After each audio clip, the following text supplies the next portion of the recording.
Alright, today we're going to go over 3.4 homework part 2. It's on page 195 to 196. It's 32 to 50 even. I did do 32 in class. I will do it again.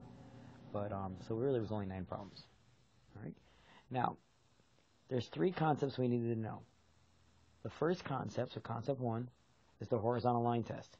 And that says that you can determine if the inverse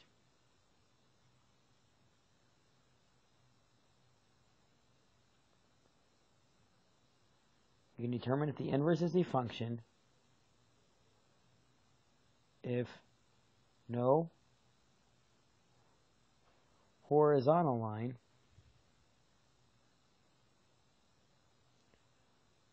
touches the graph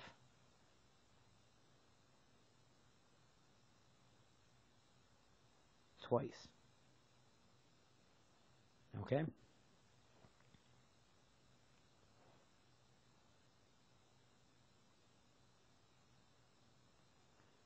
Now, to find an inverse, that's concept number 2. So to find the inverse, step 1 was you switch x and y. Step 2 was you solve for y. And step 3 is you write f inverse of x for that new y. Okay? So that's how you find an inverse of a function with what x's and y's. Now what we're going to find out is inverses of models is a little bit different. So when you do inverses of models, you have to remember that you're not going to change. So do not switch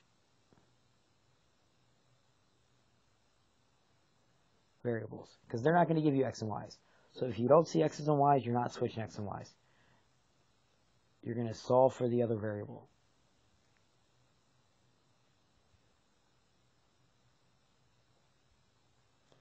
It's usually stated in the problem. All right, so we'll talk about that later. So those are the 3 concepts we're going to focus on in today's homework. So concept 1, horizontal line test. All right. Concept 2, finding the inverse just given a function. So, and the other thing is if you see f of x, you're going to write it as y. Right? You're just going to rewrite f of x as y. And then concept 3, inverse models. All right? That means do not switch the variable. You're still going to undo the order of operations in reverse or solve, and then go through it normally.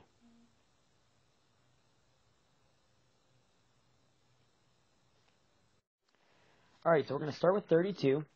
32 says to graph the original function, and the original function is f of x equals minus 6x squared, and then they give you this restriction, x is greater than or equal to 0.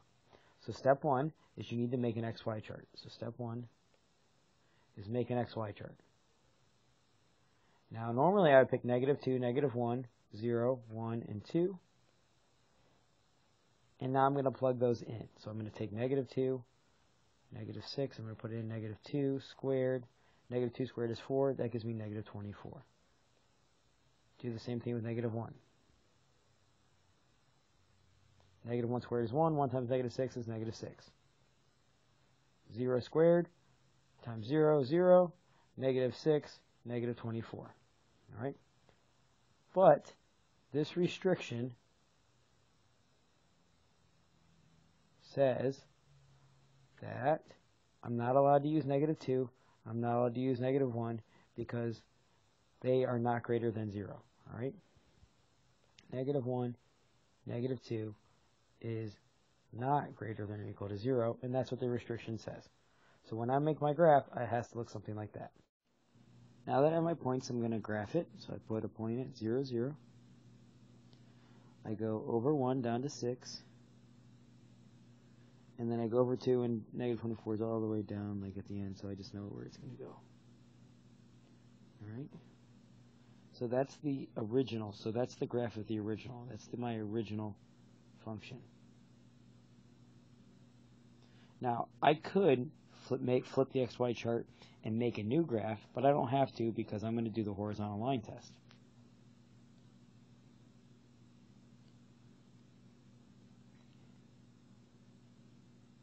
So imagine I have this horizontal line.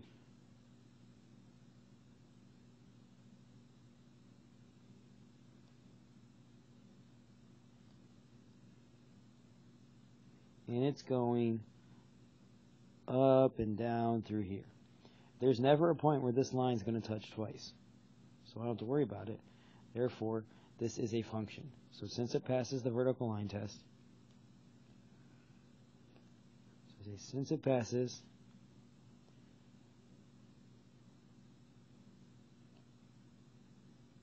horizontal line test, the inverse, so make sure you put the inverse there,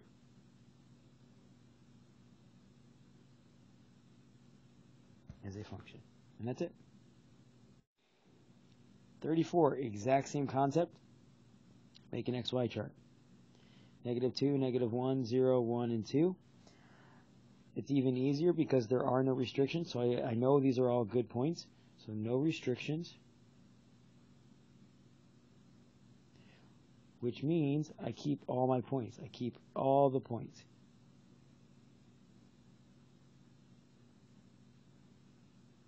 So then I plug it in. I say -2 cubed minus 2. Well, -2 cubed is -8. -8 minus 2 is -10. -1 cubed is -1. Minus 2 is -3. 0 cubed is 0. 0 minus 2 is -2. 1 cubed is 1. 1 minus 2 is -1. 2 cubed is 8. 8 minus 2 is 6. Alright, there's my XY chart. Now I'm just going to make the graph. Alright, so I have my graph. Now I'm just going to plot my points. I go -2 down to -10. Put a dot there.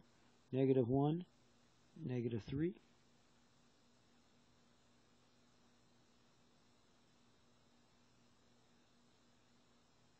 0, 0.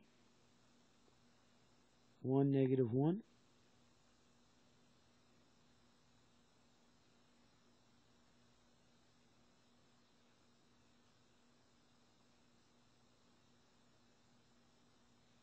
And then 2, 6.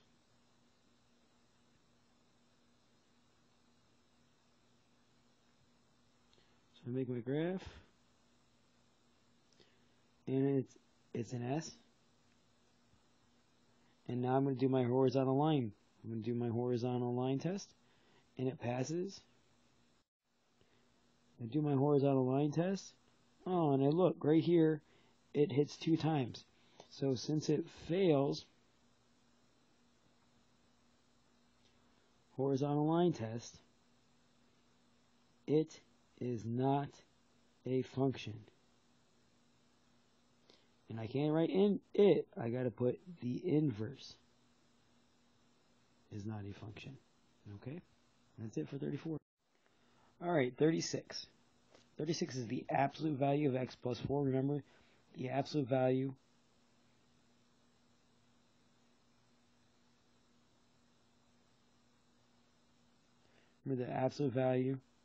of x means distance from 0. So it's always positive.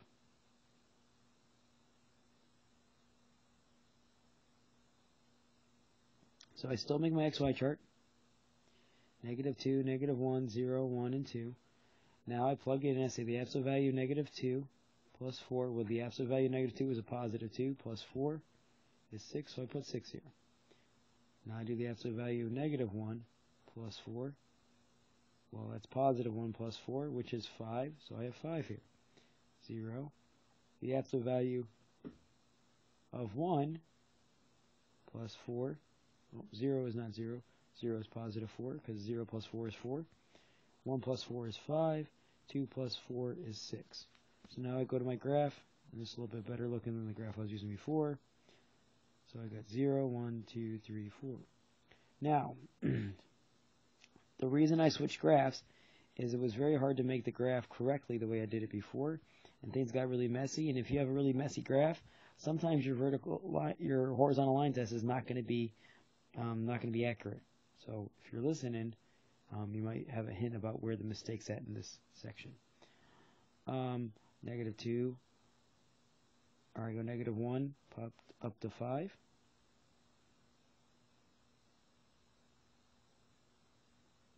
Negative 2 up to 6. Positive 1 up to 5.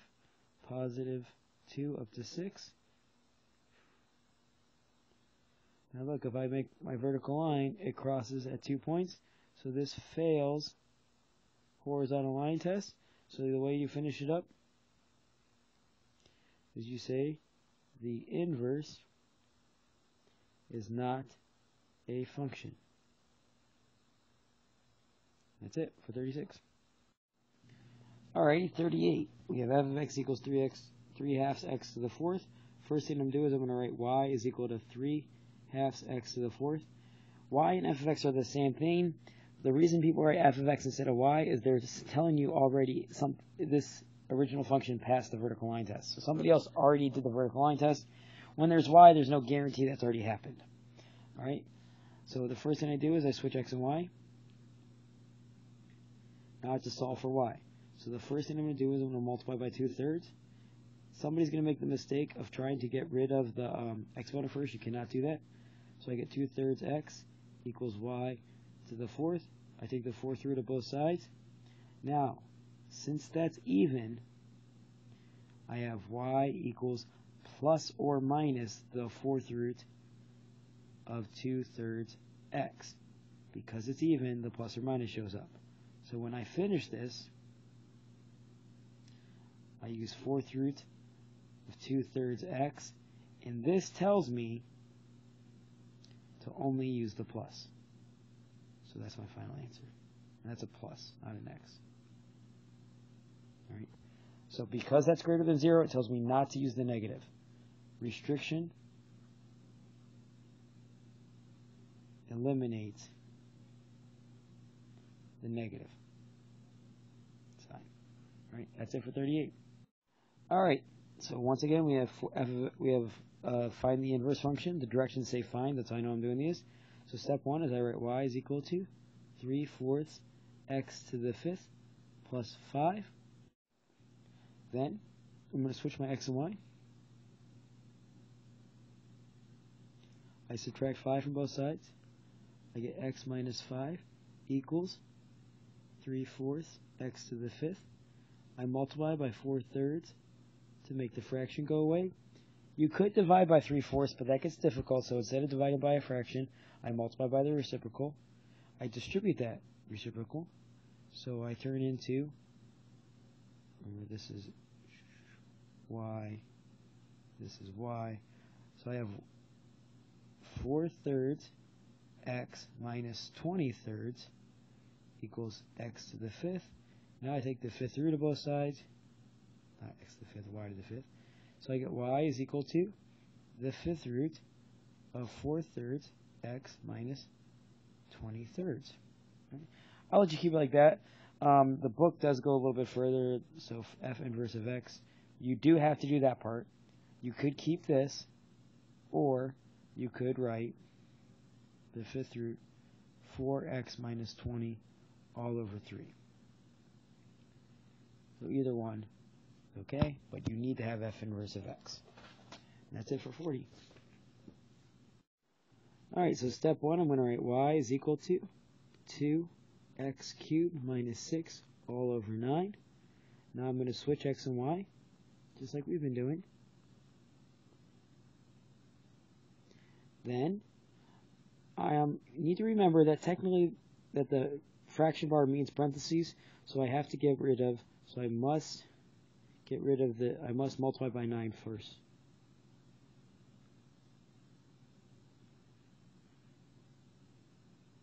So that's why I multiply by 9, because those cancel, alright? So now I get 9x equals 2y cubed minus 6. I add 6 to both sides.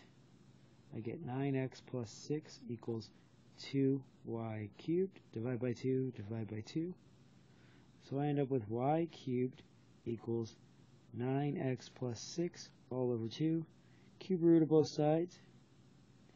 So I get y is the cube root of 9x plus 6 all over 2. So my final answer is f inverse of x equals the cube root of 9x plus 6 all over 2. All right, that's it for 42. All right, 44, A and B are both true and false, and it says to explain. So you can't just write true or false. You have to have some sort of argument to back you up. So A says if f of x is x to the nth, or is it's a power function, all right, where n is a positive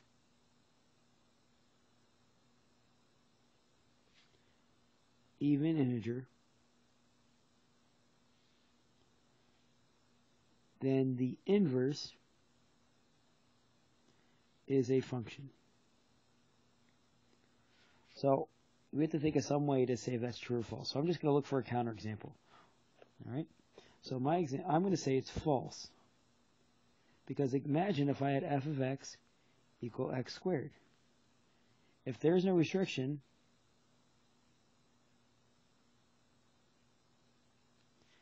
f inverse of x is not a function. That's why we have that's the whole point of restrictions. All right. That's why that one has to be false, at least in my opinion. All right, now, B says the exact same thing, except now they're saying, what if you pick an odd integer? So it's odd. In my opinion, this is true. And the reason it's true is f inverse of x never, or I wouldn't say f inverse of x. I would say f of x never needs a restriction if odd power. That's because the plus or minus never shows up. So that's why I think it's true. Okay?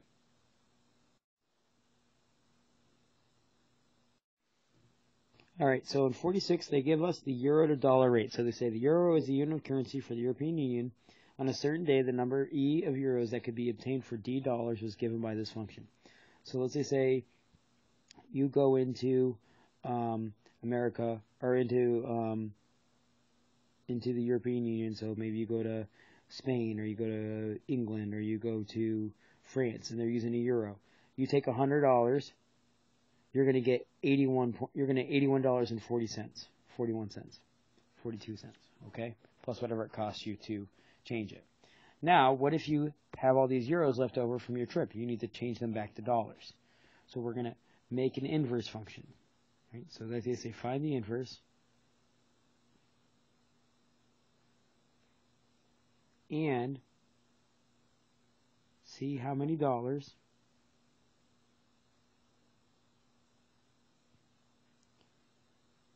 from 250 euros.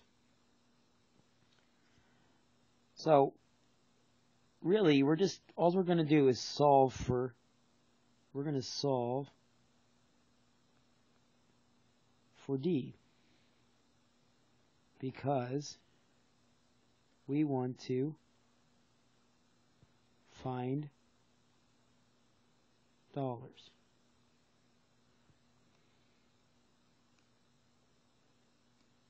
So I have E equals 0.81419 D. And now I'm going to divide both sides by 0.81419.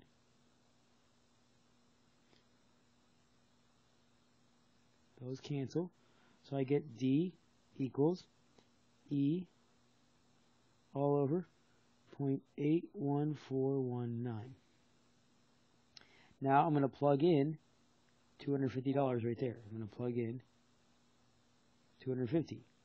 So I get D equals 250 all over 0.81419.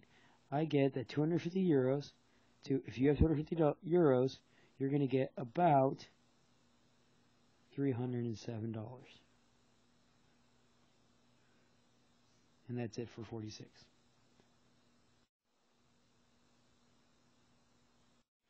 All right, so at the start of a dog sled race in Anchorage, Alaska, the temperature was 5 degrees Celsius. By the end of the race, the temperature was negative 10 degrees Celsius. The formula for the converting temperatures from Fahrenheit to Celsius is C is equal to 5/9 F minus 32. Now, find the inverse. So A says inverse of the given model. That means I have C all by itself. It means I want F alone. Alright? So I have C equals 5/9 F minus 32. I cannot get rid of anything in the parentheses yet. I have to get rid of 5/9. So I could divide by 5/9, or I'm going to multiply by 9/5, because that will make this and this cancel, and this cancel. If I do that on one side, I have to do it on the other side. So I get 9/5 C is equal to F minus 32. Now I can add 32 to both sides. So my inverse is F equals 9/5 C plus 32. It might be something you've seen before. Okay. Now I'm going to find the Fahrenheit temperatures at the start of and the end of the race. So I'm going to do it. So B is beginning and the end. So I'm going to plug in F equals 9/5. I'm going to put in 5 plus 32. 5's cancel. I end up with the Fahrenheit at the beginning is 41. So I have 41 degrees Fahrenheit. That's the beginning. At the end of the race, I have 9/5. This time I have -10 plus 32. So it becomes -18 plus 32, which is 14 degrees at the end of the race. So there's beginning, there's the end. Okay? C says use a graphing calculator. I'm not going to make you do C, but if you did graph it, you'd find out where they intersect.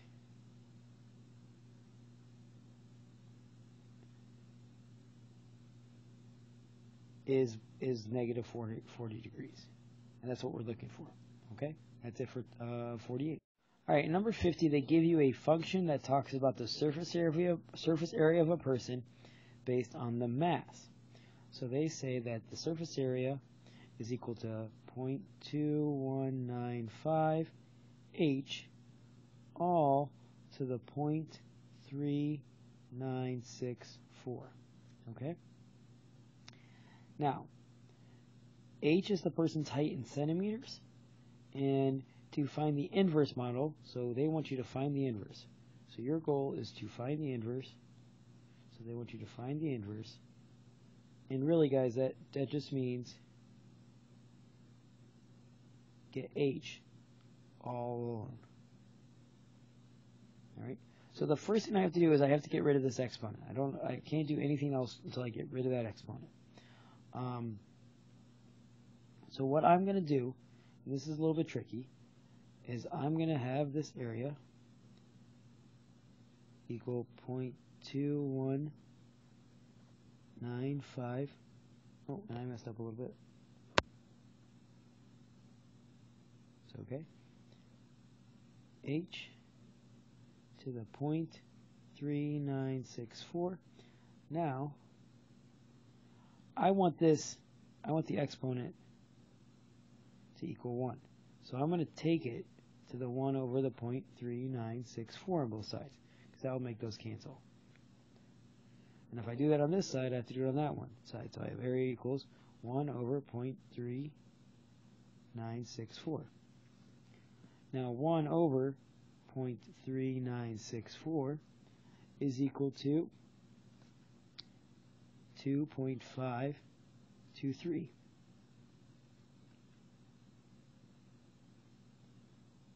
All right. So now I have area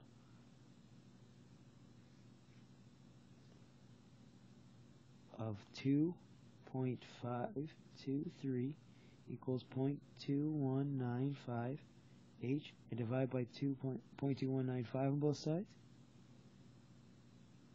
So my inverse function right here